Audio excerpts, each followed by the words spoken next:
Hello everyone, Manic here, and today we're taking a look at a PC gameplay. We are on Rialto, which is exciting. Our team composition is Mercy, Symmetra, Reinhardt, Roadhog, Pharah, and Hanzo, and we're in the Silver SR range. So I'd like to have Zarya instead of Roadhog to go with our Hanzo because Graviton and Dragon Strike is very, very strong. And I would like to have Zenyatta instead of Symmetra because if they have a Graviton Dragon Strike combo coming out, we're going to have a very sad time. But for silver, it's pretty good. You know, we're used to like 5 DPS. Now, our Reinhardt is on the low ground, which is interesting. He should be up on the high ground where Hanzo is currently jumping up to. We should be up there as well, but we're in still like kind of a safe position behind the wall, so it's not really the biggest deal. Far as a good damage boost target at the start, I would be on Hanzo right now because he has the faster projectiles and he's going to be the more consistent damage dealer. No need to jump down on the ground right here. We can just kind of stay up on the high ground with Pharah. This is just, you know, more of a dangerous position generally than being on the high ground. So we kind of have this issue. Now we're overhealing Reinhardt, trying to get our beam on Symmetra. Now we finally have it on there. Hanzo is up top and needs healing, and we don't notice it at first. Now we finally start to get up there. We kind of have this problem, and you'll see right now, like when we start to latch our beam on the Hanzo, Reinhardt also needs healing, and now he's dead because we have an issue of wanting to constantly look at the people that we're healing, which we don't really need to do. Ideally, when you're trying to manage more than one person who's less than 100 HP, you should latch your beam onto somebody, then start whipping your head around and, you know, being the team manager that you are as Mercy.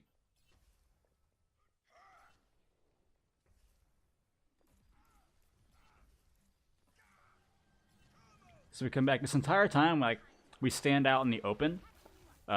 We don't really abuse the cover that we should be taking as Mercy. We died of Coalescence, which is unfortunate. Very avoidable death. I'm going to come back a little bit. So instead of being in this position where we were, like kind of out in the open, like we get dived by Winston right here. Let me go a little bit further back. See, like when we're around this area, instead of being right here, I would much rather prefer... I don't even have Epic Pen up, man. What a fuck up. Come on. There we go. Man, so, go away. What I would rather do is come behind this corner and just kind of peek left and right and latch our beam onto people and stay out of line of sight like we should be doing as Mercy. Because the golden rule is if you can see them, they can shoot you. You don't want to see them. You want to be safe. We can also come into here, which would not be as good because, you know, obviously they're starting to come around the bend and they can walk in through the other doorway and take shots at us. But it would still be marginally better than being out in the open right here. We could also go in this little doorway. We could also come behind on this side. So, pretty good options. I would prefer the corner right there.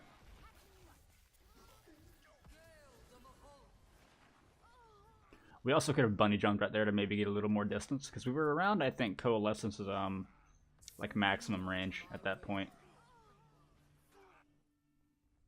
So basically bunny jumping when you GA just hit space as you're flying, if you don't know. Hit space as you're flying and you will fly much, much farther.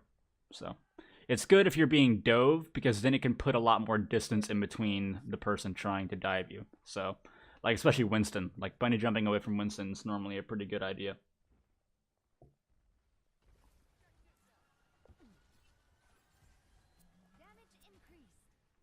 So now we're sitting far back. We're going to go up and fly up with Pharah. Pharah has, like, we have not really been on Pharah this entire time, right? We damage boost the barrage, which is great. Damage boosting ultimates is very strong. Very strange, I know. So once again, we have the issue of wanting to, like, keep staring at the person that we're healing, and we're also overhealing right now. Should be damage boosting. But, what we can kind of gather is that our Pharah has been, like, pretty much by herself the entire time and has, like, not died this entire time. That tells me they're really bad at killing Pharah. So even though they have a McCree, we can pretty much just fly up with the Pharah the entire time because they clearly haven't been able to do anything about it. So the only thing you have to worry about is Deadeye. So basically just, you know, as you're flying around, same thing. Still try to peek in and out of cover and don't just, you know, be way out in the open while flying with Pharah is the solution to that problem. Ideally, when you have a Pharah on your team, you want to be with the Pharah as much as possible because Pharmacy has consistently been a great combination. We're also overhealing again. We're damage boosting a Symmetra when she can't really do anything. Here we just mismanage our GA. No need to really GA to the Pharah. We can just kind of float. We know she's going to jump jet because she's low to the ground being tased. So just wait for her to jump jet, as she inevitably did, and then just GA up with her. So I don't think you need a full play-by-play on what happened there. Also, like right now, when you're leaving spawn and you're by yourself, pull out your pistol as you're walking back, because obviously having your staff out is only helpful when you're around teammates. So when you're walking back, just have your pistol out just in case somebody surprises you, or somebody's trying to spawn camp you. You can just already have the pistol out and ready, and you can try to put pressure on them. So here, like pretty much the entire time we've been kind of out in the open, the entire time we were healing, I would like to be in this building and just same thing through the doorway. As they're coming over the bridge, we can just kind of peek in and out and keep our beam tethered onto people without being in as much danger. Around this corner is okay, but we also just don't have the same like reach to our team as we would be. I'd rather, there we go, like to be on Hanzo. We were on Roadhog for a second. Damage boost the hook. When you hear Roadhog hook, you should probably, in most situations, you should pretty much stop what you're doing and immediately turn and locate the Roadhog and damage boost that hook, because a lot of times that can mean the difference between him being able to actually get the kill and him just dealing trash damage, and then his target gets away. So we kind of seem like in a lot of times, I'd fly up to Pharah right now once the Winston dives in. When Winston uses his jump pack to go at you, and you have a Pharah up in the air, just fly up to the Pharah, because obviously it's a 6-second cooldown for Winston where he can't do anything to you, and all he can do is angrily look up at you and shake his fist knowing he can't do shit. So, we died a Deadeye. We're out in the open. That'll tend to happen. So yeah, the biggest things I notice is that, we heal out in the open a lot. We don't try to keep our beam at maximum distance, which you want to do. You want to abuse that distance on the tether as much as possible. You don't want to be like right up on the people that you're healing.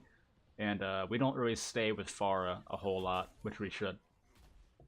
So at this point, the fight's not going very well. Like, don't come in here to take this res. Like, we've already lost this fight. They're already gaining ground. Just take the L and move back and reset with your team. We got greedy right here, and we got punished for it. There's also another, like, really bad instance next round where we get greedy. But we'll get to that later. So we're, like, very hesitant to move out. I think it was like we were waiting on Pharah. Like, we can still just walk out. Like, Pharah is a faster hero than us. She'll start flying over, and then we can just GA up to her. I'd rather just go ahead and get back.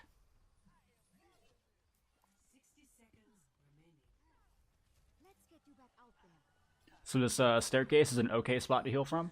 It's on high ground, and you're not incredibly open. We're on the Pharah, which is good. We're overhealing now. We go ahead and pop Valkyrie just because there's a lot of ultimates being used right now, and we want to go ahead and try to keep the momentum, which is fair. We haven't used Valkyrie once, so not a bad Valkyrie usage in my opinion.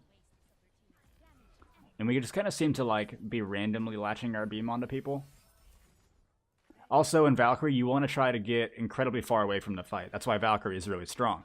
When we were using it, we were just kind of like still hovering around on the ground, pretty much where we could be without using Valkyrie. And you instead want to either get to the height ceiling, which in this case would be a little dangerous because they have a McCree, and Deadeye is very, very good at killing Mercy and Valkyrie. So what you would want to do is, in that situation, if you're using Valkyrie, if you're not going to get incredibly far up because they have Tac Visor and or Deadeye, what you want to do is just get very, very far back. So if you were healing a team around here, what you could do is heal from like this little window. There's like, this little archway right there. You could, not archway, sorry, path that you could fly into as well. The building right here, you could fly into there and heal. It's kind of tough from this angle to see, but I'm sure you know what I'm talking about. So basically you either want to be incredibly high up, far back, or both. So here, once again, we're just kind of out in the open. We're walking to our team. You don't want to do a whole lot of walking. You want to be GAing pretty much everywhere you go. And we kind of just, inadvertently walk into Junkrat. So, don't walk into Junkrat bombs is the solution to that. Once again, pull out your pistol when you're walking back. Switch to the staff when you get close to your team. So, fortunately, our team managed to take care of business and easy money.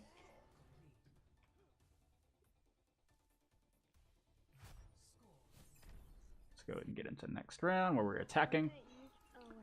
On attack, I noticed earlier, or I mentioned earlier, I said we were kind of at times like kind of randomly like switching our beam around. Like you want to go into like every round with kind of like a strategy, right? So like right here we see our team comp. you want to be like, okay, cool, if I'm at long range, I'm going to want to be on Soldier Hanzo, because Hanzo is a sniper. He deals very good damage from distance. Soldier is a medium, like a mid to long range hero, and he deals more consistent hit scan damage. You want to be on like one of them. And then if like you notice their McCree isn't around and you can fly with Pharah safely, okay, I'm going to go up to Pharah and I'm going to damage boost her. Like, you want to kind of like have a strategy when you go in, so that way you're not just kind of like aimlessly switching your tether around. So let's go and get into the attack round. So we go up Hanzo, which is great, but we decided to go off of him. We go to Orisa, and we start damage boosting her. We have a lot of good damage boost targets. Hanzo, Soldier, Pharah, Orisa, like, all pretty good targets. I would rather be on Hanzo right now or flying with Pharah, because they've shown they're not good at killing Pharah, because their McCree is a silver McCree, so shockingly enough, he has bad aim. So I'd rather be with her or up on the top right with Hanzo, but this is still relatively safe, so it's not like the worst thing in the world. Also, Pharah needs healing right now. She just flew it past us. She's in critical HP, and we don't notice it, so I need to do a better job of just kind of keeping track of all 5 team members and trying to see who needs what. So Pharah's still low right now. Like, she's still in critical. She's gotten a kill, which is miraculous, and she's still not dead. Lets you know how bad the enemy team is. But yeah, and we're also overhealing right now.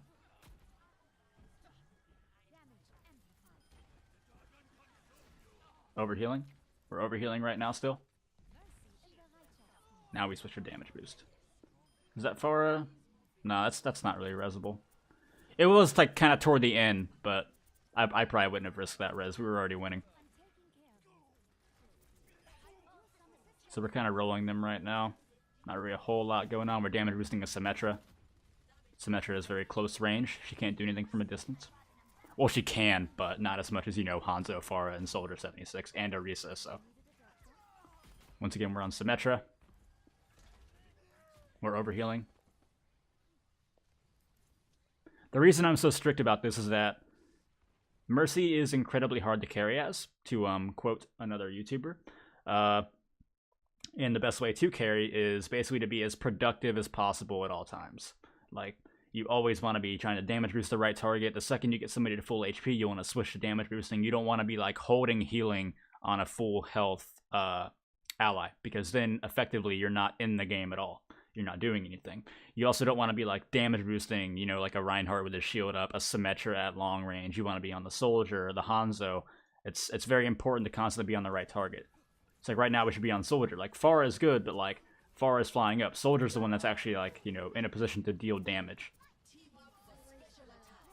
So we hear Riptire come in, and we still just kind of sit out here in the open, and we just kind of take it. When you hear Riptire, just break your tether. Break the tether and move back, pretty much. You want to get out of line of sight, and you just want to go ahead and just get anywhere to where he's not going to be able to easily find you. So we decide to Valkyrie. Not the worst Valkyrie usage. Like, you know, we still had like a lot of teammates up who could benefit from it. Once again, we're just kind of staying very low. We want to be getting much up higher and staying around the building. I would have rather I'd like to have gotten out of the building before we popped Valkyrie, because we actually almost died because Junkrat decided to charge us. So we're on the Soldier, which is good. Damage boosting Symmetra again. So D.Va Bomb comes in, we're like behind the shield, and I think we realized just a little too late, oh yeah, we can GA to the other side of the shield. So, you know, another option, this would be really tough to pull off, but it is an option. You could always, you could juke off the map. So what you maybe could have done, because you have this here, you know, side rail, is jump over and then kind of like float down on the other side of the rail, and then like hover around right here, and then when the D.Va Bomb goes off, you can just GA this way back to your team. That would have been really tricky to pull off, much more dangerous than just walking to the other side of the shield, but it is a possibility. You can use the map to juke using Angelic Descent. Because I do notice in this gameplay that you have GA prefers beam target on, which is what you need to do it. We're gonna res this Orisa. I would like to res her like more in the building behind the wall, you know, like on our left side, but like we were like really short on time. We just had to get there and make the res, and it really wasn't all that scary. But of course, in the future, you want to take reses from the most safe position possible. So we're overhealing, damage boosting Symmetra again. You don't really want to damage boost Symmetra unless like she's just going the fuck in and she's at like point blank range on like 4 people. Like that's when you want to boost Symmetra. Boost attack visor. When you hear soldier use attack visor, you stop what you're doing and you boost that attack visor. I've had many instances where I've let teammates die so that way I can. We're also overhealing again. I've let teammates die so that way I can boost the attack visor and get the most value out of it. A lot of ultimates that you want to boost. Dragon Strike, attack visor. Don't do this. Don't. If that McCree isn't the worst McCree in the world, we die for that. 10 times out of 10. We're also overhealing again.